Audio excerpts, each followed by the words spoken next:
My name is Walker, and until 6 months ago I thought I knew everything about my life. I was 34, owned a successful auto repair shop in downtown Chicago, and had what I believed was a solid 8-year marriage to my wife Valerie.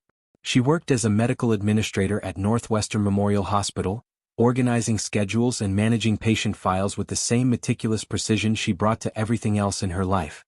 I should have known something was wrong when she stopped complaining about my oil-stained fingernails. Valerie had always been particular about cleanliness. For years, she'd scrunch her nose when I'd come home from the shop, hands still bearing traces of engine grease despite multiple washes. She'd make me shower before dinner, before sitting on the couch, sometimes even before touching her. It became our routine, her gentle nagging, my mock protests, followed by laughter and a kiss after I cleaned up. But 3 months ago she stopped caring. I could come home covered in transmission fluid, and she'd barely look up from her phone. At first, I thought she was finally accepting this part of me. Now I realize she simply stopped seeing me altogether. The first real sign came on a Tuesday evening in late September. I was working late on Mrs. Patterson's 2015 Honda Civic, a stubborn transmission problem that had been giving me headaches for days. Around 8 p.m., I decided to call it quits and surprise Valerie with takeout from Luigi's, her favorite Italian place. When I pulled into our driveway in suburban Oak Park, I noticed 2 wine glasses on the kitchen counter through our window. 2 glasses, both with lipstick stains. Valerie didn't have any female friends who wore that particular shade of crimson red. She always criticized it as too bold for professional women. I walked in with the Luigi's bag expecting to find her with a colleague or neighbor. Instead, I found her alone in the living room, curled up on our brown leather sofa with a romance novel. Who was here? I asked, nodding toward the kitchen. What do you mean? She replied without looking up from her book. The wine glasses. There are 2. She glanced toward the kitchen with what seemed like genuine confusion. All those. I had 2 glasses because I accidentally grabbed the wrong one from the dishwasher. You know how I am about germs. It was a perfectly reasonable explanation. Valerie was indeed particular about cleanliness. But something in her delivery felt rehearsed, like she'd prepared this answer for exactly this question. Over the next few weeks, I started noticing other small inconsistencies.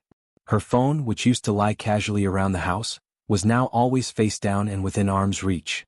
She began taking calls in the bathroom, claiming they were confidential work matters, about patient privacy laws. The breaking point came during Halloween weekend. Valerie announced she was attending a medical conference in Milwaukee and would be gone from Friday evening until Sunday night. She'd never shown interest in professional development before. In fact, she'd always complained about how boring medical administration could be. What's the conference about? I asked while she packed her overnight bag. New healthcare software implementations, she said, not meeting my eyes. Pretty dry stuff. You'd be bored to tears. That Friday evening, I decided to work on my pride and joy, a 1967 Ford Mustang fastback that I'd been restoring for 3 years. The car had been my grandfather's, passed down to me after he died. Every bolt, every piece of chrome, every inch of that car held memories and represented something pure in my life. Around 10 p.m. my phone rang.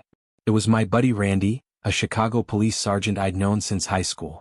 Walker, I need to tell you something and you're not going to like it, he said without preamble. I'm working a security detail at the Palmer House downtown.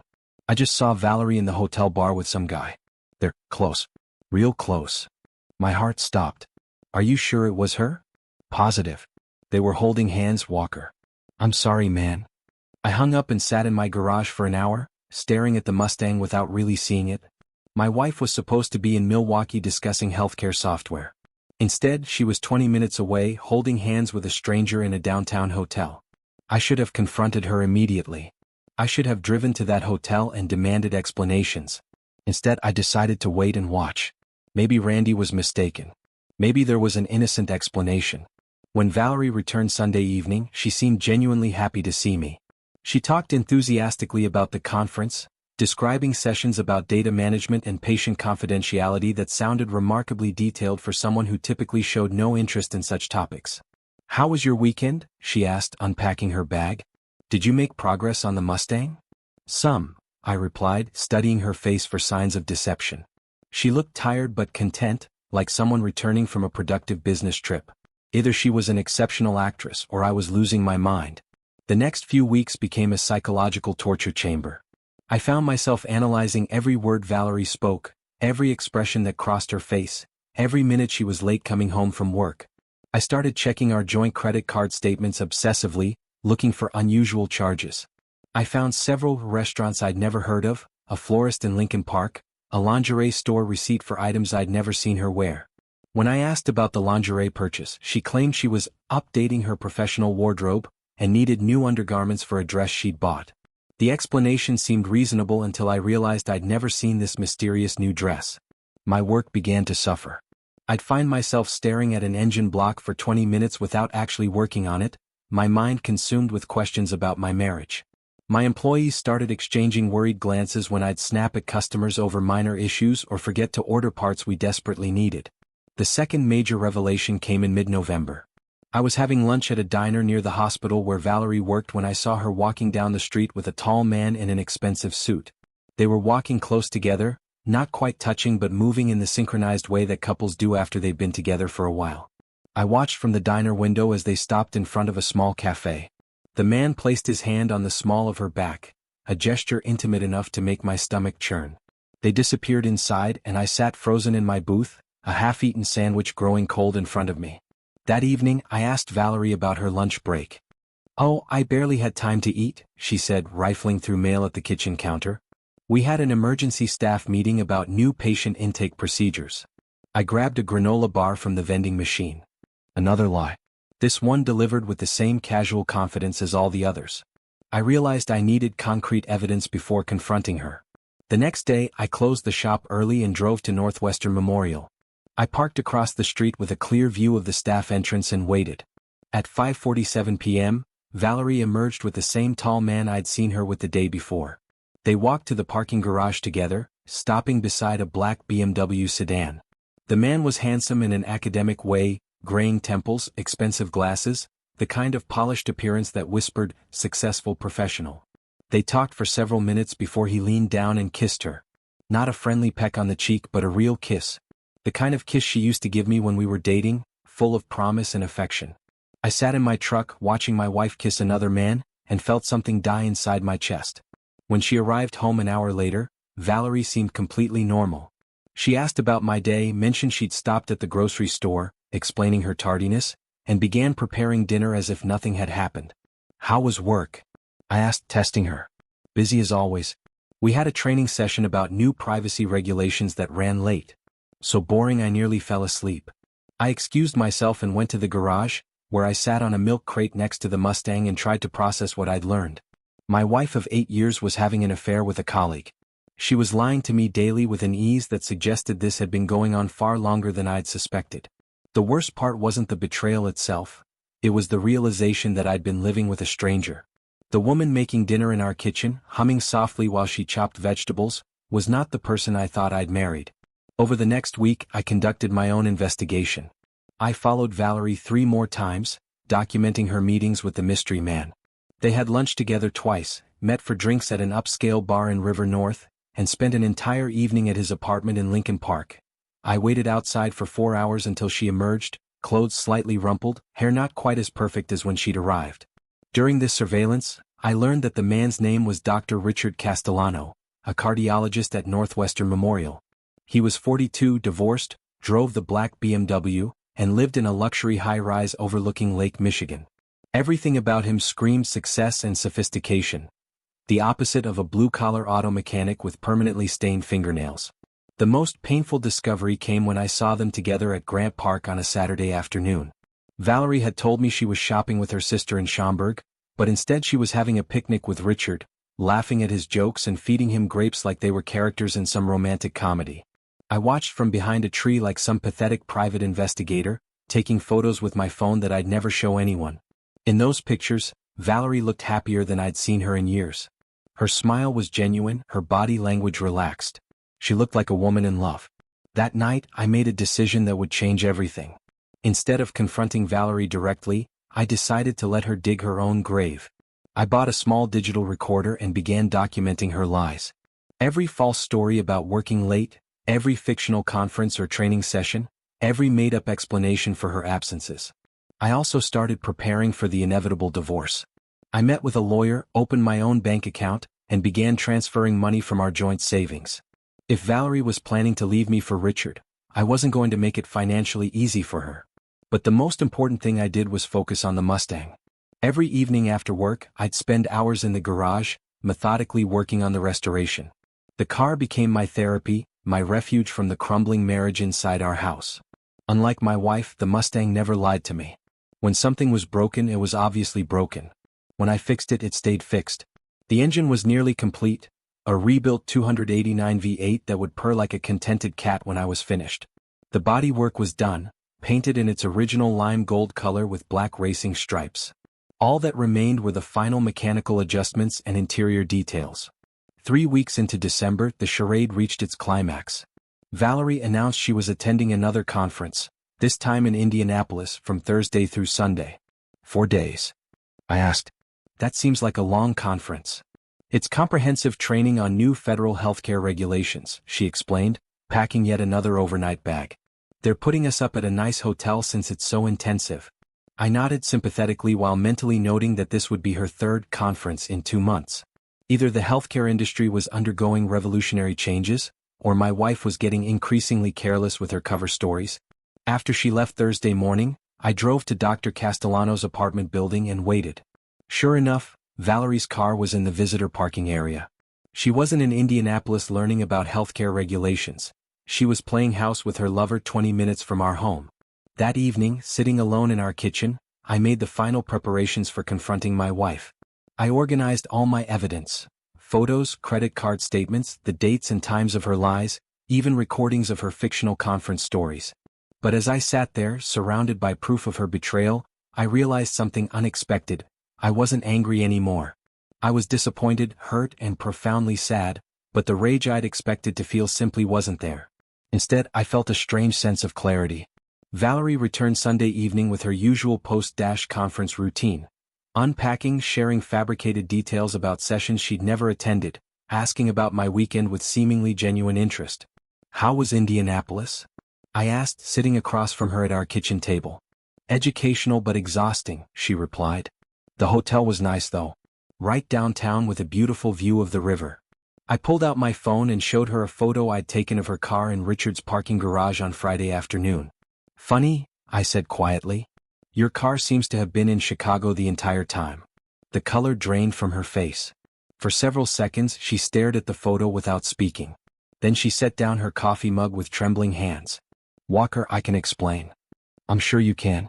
You've been explaining things very creatively for months. The conversation that followed was surreal in its civility. Valerie admitted to the affair without the dramatic tears or desperate denials I'd expected. She confirmed what I already knew. She'd been seeing Richard for 6 months, they were in love, and she'd been planning to ask for a divorce after the holidays. Why didn't you just tell me? I asked. Because I didn't want to hurt you during the holidays, she said. I thought it would be kinder to wait until after New Year's. The irony was almost funny. She'd been lying to me for half a year to spare my feelings during Christmas. And Richard? I asked. What's his situation? He's divorced. Has been for 3 years. Walker, I never meant for this to happen. We just connected. Connected. Such a clean, clinical word for destroying a marriage. So what happens now? I asked. Valerie looked relieved that I was taking this so calmly. I don't know. I suppose we should talk about logistics. The house, our finances, how to handle things practically. I nodded as if we were discussing vacation plans rather than the end of our marriage. I have a proposal, I said. You can have everything, the house, the savings, the furniture, all of it. I only want one thing. What? The Mustang. She looked confused. Walker, that car isn't worth 1/10 of what our house is worth. That doesn't seem fair to you. Fair? I almost laughed. Valerie, you've been lying to me for 6 months. You've been sleeping with another man while sharing our bed. You've made me question my sanity with your elaborate fiction about conferences and training sessions. I think fairness is a relative concept at this point. She had the grace to look ashamed. The car is all I want, I continued. It's the only thing in our marriage that's been completely honest. When something's wrong with it, I can see the problem clearly. When I fix it, it stays fixed. It's never lied to me or pretended to be something it wasn't. The divorce proceedings took 3 months. Valerie got the house, most of our savings, and all the furniture we'd accumulated during our marriage. I got my clothes, my tools, and the 1967 Mustang Fastback. Our lawyers handled most of the communication, so Valerie and I barely spoke during those 3 months. I moved into a small apartment above my auto shop, spending my evenings finishing the Mustang restoration. Every night, I'd work on some small detail, adjusting the carburetor, fine-tuning the transmission, polishing chrome until it gleamed. The car became more than a vehicle. It became a symbol of authenticity in a world that had revealed itself to be full of deceptions. Every component was exactly what it appeared to be. The engine was an engine, the steering wheel was a steering wheel, the gas pedal made the car go faster when you pressed it. No hidden agendas, no secret meanings, no lies disguised as truth. 3 weeks before our divorce was finalized, I ran into Valerie at a grocery store near our old house. She looked different, thinner, more stylishly dressed, her hair cut in a sophisticated bob that probably cost more than I spent on food in a month. "How are you, Walker?" she asked, and seemed to genuinely want to know. "I'm fine. How are things with Richard?" A strange expression crossed her face. "We're figuring things out." Something in her tone made me curious, but I didn't press for details. We chatted briefly about practical matters, the final divorce papers, transferring utility bills, mundane details of untangling a shared life. As we parted ways in the parking lot, she said something that surprised me. "I hope you'll be happy, Walker. You deserve that." I believe she meant it. The day our divorce became official, I drove the Mustang for the first time since completing its restoration. The engine purred perfectly, the transmission shifted smoothly, and the steering was precise and responsive. After 3 years of work, the car was exactly what it was supposed to be, a beautiful, powerful, honest machine. I drove out to Lake Michigan and parked on a bluff overlooking the water. The late afternoon sun painted the lake golden, and for the first time in months, I felt genuinely peaceful. My phone buzzed with a text message. It was from Randy. "Heard your divorce was finalized today.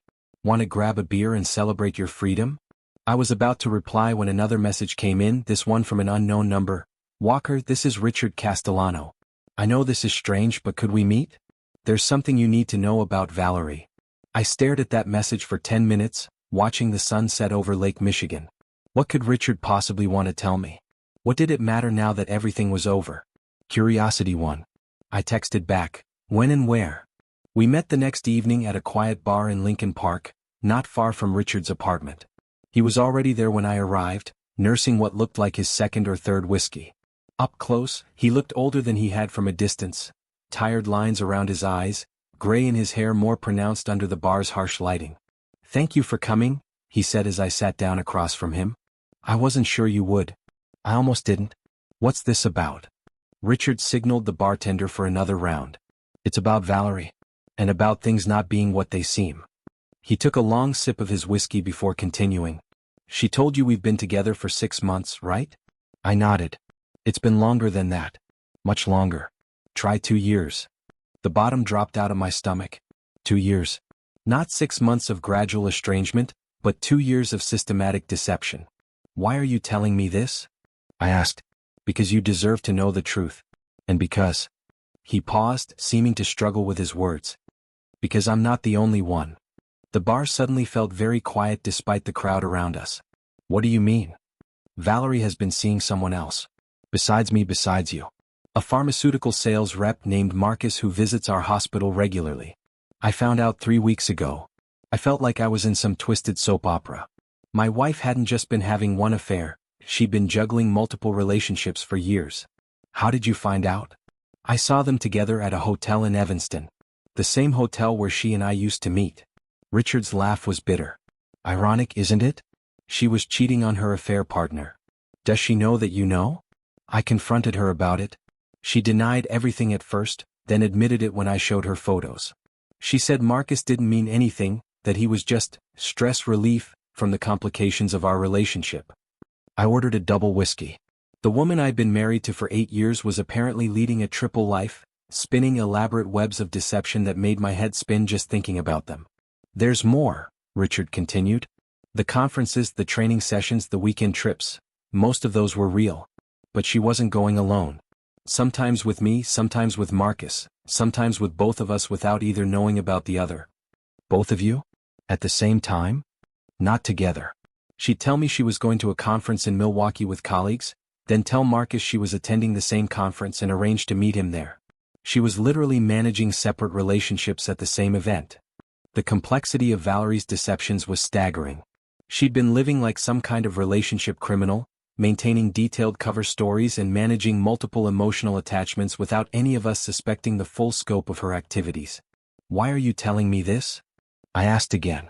Richard finished his whiskey and looked directly at me for the first time since I'd arrived. "Because after I confronted her about Marcus, she broke up with me. Said she realized she wanted to simplify her life and focus on her marriage to you." I almost choked on my drink. "She what?" "She wanted to recommit to your marriage. Said the affairs had been a mistake and she wanted to try again with you. But we're divorced. The papers were signed yesterday." "I know." "She called me this morning, crying, asking if I thought she'd made a terrible mistake. Apparently she'd been planning to fight the divorce and ask you to go to counseling, but she waited too long." I sat in stunned silence, trying to process this information. While I'd been meticulously documenting her lies and preparing for divorce, Valerie had been planning to end her affairs and save our marriage. The timing was so absurd it was almost comedic. "She never told you any of this?" Richard asked. "Never. She went along with the divorce without any resistance. Even seemed relieved." "That's because she was. By the time you confronted her, she'd already realized the affairs were unsustainable. She was exhausted from managing all the lies and relationships. I think she saw the divorce as an easy way out of a situation that had become unmanageable. And now she's alone in that big house, realizing that simplifying her life means having no life at all. Marcus moved to California for a new job. I'm not taking her calls. And you?" He gestured vaguely. "You're free." We sat in silence for several minutes, two men who'd been unknowingly sharing the same woman for 2 years. "What was she like with you?" I found myself asking. Richard considered this. "Different than I imagined she was with you. More adventurous, I suppose. She said she felt like she could be someone else when we were together. Someone more spontaneous." "And with Marcus?" "I don't know. I never asked for details." The picture that emerged was of a woman who'd been using her affairs not just for physical satisfaction, but to explore different versions of herself. With Richard, she was sophisticated and adventurous. With Marcus, she was apparently something else entirely. And with me, she was the careful, organized administrator who planned everything and took few risks. "Do you miss her?" Richard asked. I thought about this carefully. I miss who I thought she was. The woman I was married to for 8 years was essentially fictional. She was playing a role, showing me only the parts of herself she thought I wanted to see. Same here. I fell in love with a fantasy. We finished our drinks and prepared to leave. As we stood up, Richard extended his hand. "I'm sorry about all of this," he said. "You seem like a decent guy who got caught up in someone else's complicated game." I shook his hand. We both did. Walking back to my car, I realized that learning about the full scope of Valerie's deceptions had actually made me feel better, not worse. 4 months, I'd been questioning myself, wondering what I'd done wrong, what I'd failed to provide that had driven her into another man's arms. Now I understood that her affairs had nothing to do with me or our marriage. They were about her own internal complications, her need to live multiple lives and be different people with different partners. I'd been collateral damage in someone else's psychological drama. The next morning, I was working in my shop when Valerie appeared in the doorway. She looked terrible, pale, thin, dark circles under her eyes like she hadn't slept in days. "Walker, we need to talk." I set down my wrench and wiped my hands on a shop rag. "About what?" "About us. About the divorce. About." She struggled for words. "About everything. Everything's been said, Valerie. And signed. And legally finalized. But what if we made a mistake? What if we gave up too easily?" I studied her face, seeing desperation there that I'd never noticed before. I wasn't the one having multiple affairs for 2 years. Her face crumpled. "You talked to Richard." "He talked to me." Interesting conversation. I learned things about my own wife that I never suspected. She started crying then, not the delicate tears of someone trying to manipulate a situation, but the raw, ugly sobs of someone whose carefully constructed world had completely collapsed. "I never meant for any of this to happen," she said between sobs. "I just felt so trapped, so predictable. I wanted to feel alive again. And now I feel dead inside." I wanted to feel sympathy for her, but all I felt was a distant kind of pity, like watching a stranger's tragedy from across the street. "Valerie, we're divorced. That's not something we can undo with a conversation. But we could try again. Start over. I could be different." "Which different? The adventurous version you were with Richard?" The spontaneous version you were with Marcus? Or some new version you'd create for me? She looked stricken. The real me. I don't think either of us knows who that is. She stayed for another 20 minutes, alternately pleading and crying, promising changes that we both knew were impossible. Finally, she left and I went back to work on a transmission rebuild, grateful for the straightforward honesty of mechanical problems. That afternoon, I took the Mustang for a long drive through the Illinois countryside. The car ran perfectly, every component working in harmony with every other component. No secrets, no hidden agendas, no parts pretending to be something they weren't. I thought about Valerie's final visit and realized that I felt nothing but relief that she was gone. The woman I'd married had been a carefully crafted persona designed to hide a much more complicated and troubled person underneath. Living with her had been like being married to an actress who never broke character, even in private. The Mustang, by contrast, was completely authentic. When something was wrong with it, the problem was obvious. When I fixed it, it stayed fixed. It never pretended to be running smoothly while hiding mechanical failures, never performed perfectly while secretly planning to break down. As I drove through the golden afternoon light, I realized that I'd made the right choice in the divorce settlement. Valerie could have the house, the money, and all the furniture that represented our shared deceptions. I'd take the one thing that had never lied to me. 6 months later, I ran into Randy at a Cubs game. During the 7th inning stretch, he mentioned that he'd heard through mutual acquaintances that Valerie had moved to Phoenix. Fresh start, I guess, he said. Though from what I heard, she's already dating someone new. I wasn't surprised. Valerie was someone who needed multiple relationships to feel complete, who couldn't exist without the drama and complexity of managing different personas for different people. Phoenix would give her a clean slate to reinvent herself once again. As for me, I'd learned to appreciate the simple pleasure of living authentically. My life now consisted of work I enjoyed, friends I trusted, and evenings spent with a car that never lied to me about its condition or intentions. Sometimes, late at night in my garage, I'd run my hands over the Mustang's restored surfaces and think about the difference between things that are genuine and things that only appear to be. The car's beauty came from the honest expression of its function. Every curve and line designed for a purpose, every component built to do exactly what it claimed to do. My marriage, by contrast, had been all surface with no substance underneath, a beautiful facade hiding a foundation that was rotten from the start. I never heard from Valerie again after that morning in my shop.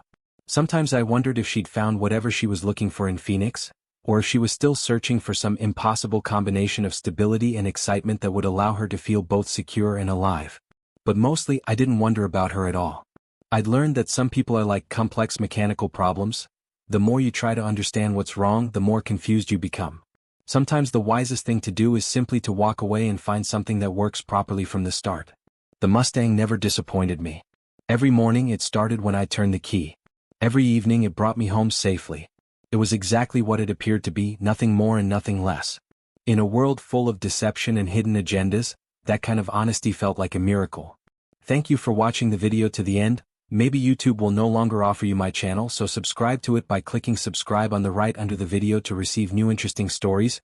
Also on the right of the video there is a playlist with other interesting stories that you can listen to, and you can also write in the comments what stories you would like to see on the channel.